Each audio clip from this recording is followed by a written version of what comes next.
Wiper leader Kalonzo Musyoka's plan to form a new opposition alliance has been rejected by some leaders. Machakos Governor Alfred Mutua's Maendeleo Chap Chap dismissed Mr Musyoka's proposed One Kenya movement (OKM) as non-inclusive, even as Ford Kenya declared the opposition coalition dead. This came after Mr Musyoka, who was endorsed as the Kamba community's 2022 presidential flag bearer at a meeting in Machakos on Monday, declared that he would no longer play second fiddle to anyone. The Wiper leader said those he had supported for decades had turned out to be his biggest political oppressors. Political relevance. But Maendeleo Chap Chap claimed that the Wiper party was attempting to seek political relevance following the disintegration of NASA.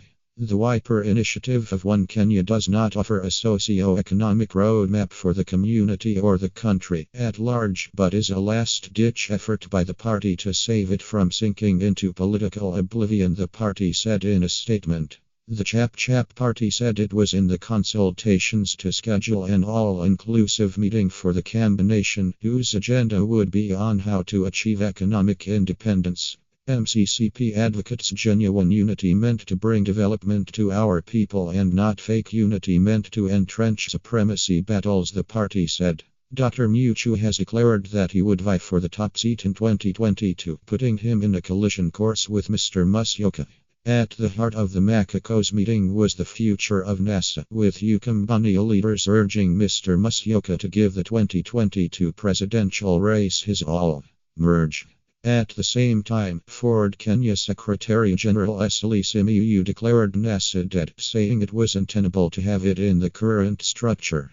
As far as I'm concerned, and as far as Ford Kenya is concerned, NASA doesn't exist for us anymore, Dr. Simiyu said on NTV's Live program. Ford Kenya, which is led by Bungoma Senator Moses Wetangula, and the Musalia Mudavadi-led Amani National Congress have announced plans to merge, signaling the impending end of NASA. We have suggested that ODM seems to be very uncomfortable with NASA, and we have said that they should leave and let us be.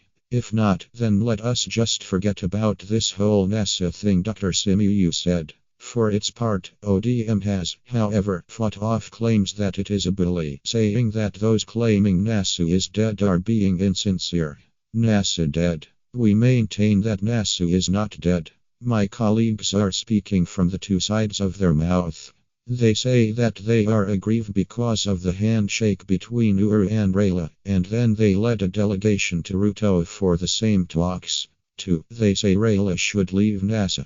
If it is dead, what do you want to be left with? It is retrogressive, said Rarita Mpot and Amalo. Mr. Amalo noted that the NASA co-principals were vilifying ODM leader Raila Odinga because of their presidential ambitions.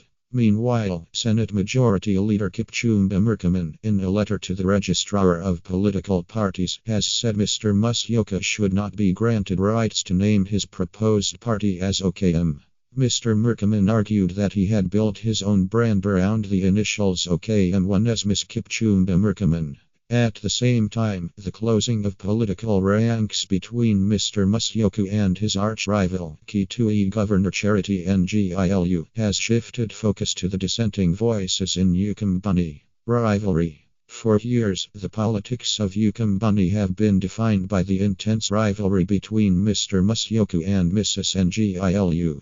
Not with the two senior politicians singing the same tune, those opposed to the Kamba unity deal may have to shout louder to attract significant support. During the Machakos meeting, Mrs. Ngilu said that those seeking to oppose them with intention of splitting the Kamba vote would fail miserably. I was the main voice opposed to our son in the past, but now I'm F.